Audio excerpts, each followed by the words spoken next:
Hey, what's up my friends, Chad here, and today I want to talk about the ketogenic diet. So you've probably heard about the ketogenic diet. There's a ton of buzz about it.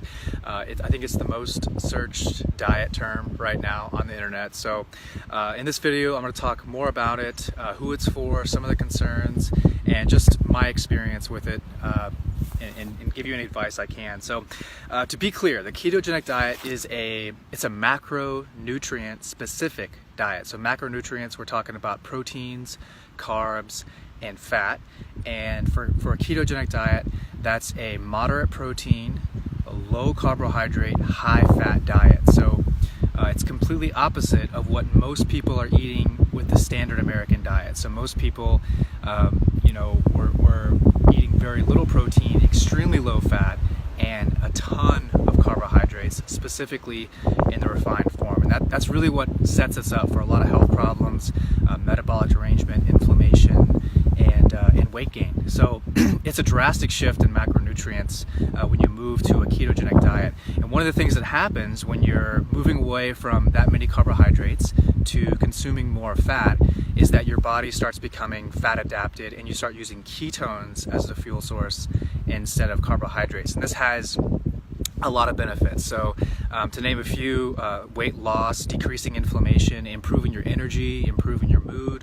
There's a lot of new research coming out showing that being in ketosis can help you extend your lifespan. It can also help you decrease your chances of having cancer. So and this is we're just beginning to learn more, but more and more evidence is really showing there's an incredible amount of health benefits to a ketogenic diet. One of the main concerns that I see popping up is that people, when they move towards a ketogenic diet, they're paying attention to the macronutrients, but they don't pay enough attention to the micronutrients. In other words, where all the vitamins and minerals are, and really decreasing the toxicity. This comes down to the quality of your food. So you can be eating a ketogenic diet, but still eating poor quality foods. This is kind of as far, my biggest advice on nutrition for anything is to really think less in terms of calories and kind of less in terms of macronutrients and more in terms of food quality. Is your food real? How much nutrition does it have? How much toxicity does it have? And when you're doing that, you're going to already be moving away from a lot of refined carbohydrates and moving more towards using fat and ketones as a fuel source instead of carbohydrates. So typically for someone to be in ketosis, it's different for everybody, but it's low in the amount of carbohydrates you're eating every day. So it could be, anywhere from less than 100 carbohydrates down to 50, maybe even 30 carbohydrates a day. But it's all based on your context and where you're coming from. The only real way to know is to use keto strips and monitor your blood glucose levels and check your ketones. And sometimes that can be kind of annoying. That I don't think that is the way that we want to make things completely sustainable in the long run. People don't like doing that all the time. A lot of times when you're in ketosis, you might notice you have bad breath, and that's not always enjoyable. So my general recommendation for people is to, when it comes to being in ketosis or not being in ketosis or using fat as fuel or using carbohydrates as fuel, I think it's best to kind of be on the edge, right in the middle somewhere where you're metabolically flexible.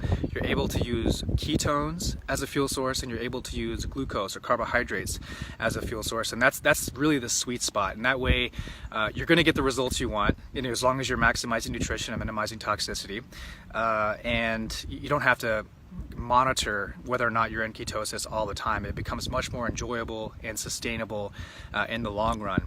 Another thing you'll notice is that when you're more fat adapted and using ketones as a fuel source, you're able to go long periods of time without eating.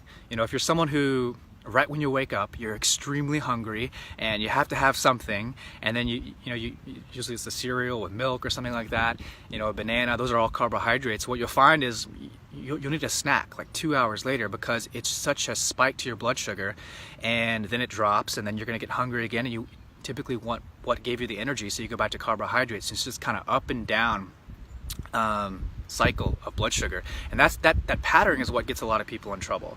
So with when you're using more fat as fuel and less carbohydrates, your blood sugar is more stable, and that results in less cravings. So a lot of people, when they're more metabolically efficient, they can wake up and and not have breakfast and go till noon or 1 o'clock p.m. and that's when they have their first meals. A lot of people who are metabolically flexible only need 2 meals a day, and that's really where I live. I wake up in the morning, I work out around 9 o'clock, I come back, I wait a couple hours, and I have my first meal around 1 o'clock. So that's a huge deal, because the less we're eating and the more nutritious our food is, the less of those cravings and up and down spikes in blood sugar we're going to have. Let's talk about who the ketogenic diet may not be appropriate for. So first is overweight people who are diabetic. It can typically be too much stress to the body. These people still need more carbohydrates in a specific time frame in order to manage their transition to a more whole food diet and better metabolic flexibility. But just know that you can restore insulin sensitivity and remove that diabetes, especially type 2. It is possible. Other people who have struggled with ketogenic diets are postmenopausal women. They typically also do better with a little more carbohydrates. So I'm talking starchy tubers like sweet potatoes and winter squashes and things like that. They sometimes it's too much stress in the body when they're going too low carb. The other people who will have a hard time being in ketosis are like world-class athletes who are doing very glycolytically demanding activities. Think like Olympians who are just huffy puffy when their activity, like hardcore CrossFit athletes. These people typically need much more than 150 carbohydrates a day, because that glycogen reserve is extremely important for the demand of their activity. So just some things to think about. But really everyone else, the normal population, most people don't need more than 150 grams of carbohydrates a day. They'll do very well with what I refer to as more like a low carb paleo diet, which is going to be something that's going to help you improve that metabolic flexibility. You'll be burning ketones at times, you'll be burning carbohydrates at times for energy, and that's really where you want to be. That's what I see as the best results, something that's sustainable for a lifetime. You're going to be healthy, you're going to be happy, lots of energy, better blood sugar, less cravings, better sleep. All those things will happen when you just focus on a real whole food diet, maximizing nutrition, minimizing toxicity, and you'll be golden. So hope that answered some of your questions. You won't have to Google all over the place, but feel free to leave any comments you have below, and I will do my best to answer them. Okay. All right, guys, stay healthy. Have a great day. Bye-bye.